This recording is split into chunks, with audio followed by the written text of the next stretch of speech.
Mulheres de 45 mais aí, presta atenção. Mas antes de eu te dar estas dicas, para que não aconteça contigo o que aconteceu comigo, que eu perdi metade dos meus cabelos, minha pele ficou seca, um humor horroroso, já me segue aqui, lá na Rede Vizinha também, que eu conto todos os meus perrengues menopáusicos, compartilho um pouco da minha rotina saudável também. Mas o que eu quero te dizer é o seguinte: a partir dos 45 anos é quando a gente está praticamente assim, ó, no olho do furacão, que é o climatério. O que é o climatério? Tá? É o período que antecede a nossa última menstruação, que é a menopausa. Ele se dá geralmente 10 anos antes. Então eu vou citar meu exemplo aqui para te entender. Eu parei de menstruar, ou seja, minha menstruação parou totalmente. Eu entrei na menopausa aos 49 anos. Então 10 anos antes eu já estava no climatério, sabe? Então assim, ó, com 38, 39 anos eu já entrei no climatério. Foi quando eu comecei a ter baixa hormonal. Então a partir dos meus 38 anos eu já tive um declínio considerável do meu hormônio, dos hormônios, né? Só que eu não me dava conta, porque eu nem sabia. A gente não sabe sobre isso, porque não nos avisam, sabe?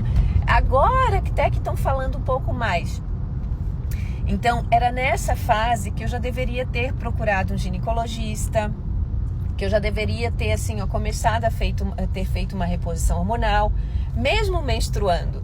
Porque é aí nessa fase que a gente chama de fase transição menopausal, que é do climatério, quando a gente ainda está menstruando, e quando a gente para de menstruar, que é a menopausa.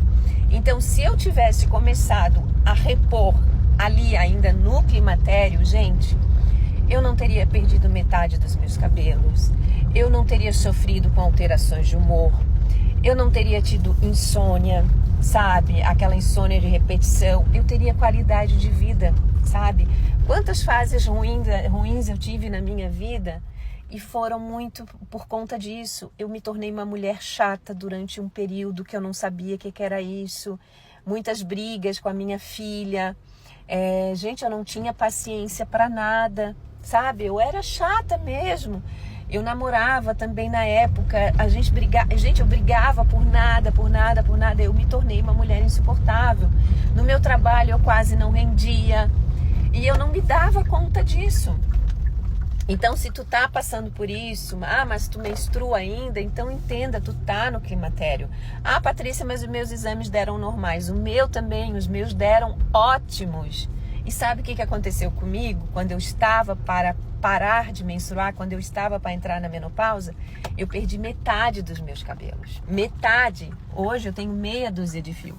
Então, se eu tivesse me preocupado, se eu tivesse, se eu tivesse mudado de médica, se eu tivesse ido atrás da informação, porque a médica sequer falou em climatério e menopausa para mim, nada disso teria acontecido, sabe? Eu teria aproveitado muito mais aquela fase. Mas, enfim, agora já passou. Então, o que eu quero te dizer é isso, amiga. Entenda que todas as mulheres, a média aí a partir dos 48, é entrar no climatério. Então, é normal nessa fase os nossos exames darem normais. Então, cabe a ti saber se tu quer ou não ter qualidade de vida e ir atrás da informação.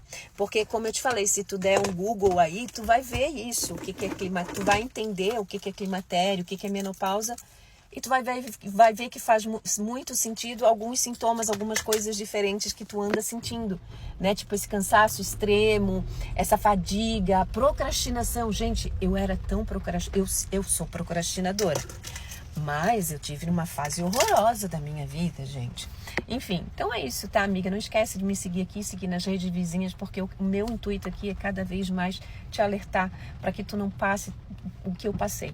Tá? Não perca metade dos cabelos, para que tu tenha qualidade de vida, para que isso não afete o teu relacionamento, a tua convivência com teus filhos, principalmente mulheres que têm filhos pequenos, que trabalham em empresas, assim, que sabe aquela coisa da gente ter que estar vivendo atrás de meta, de correria total. Imagina tu nesse turbilhão de emoções e tu fica naquela cobrança disso que, nossa, a gente parece que vai enlouquecer, tá?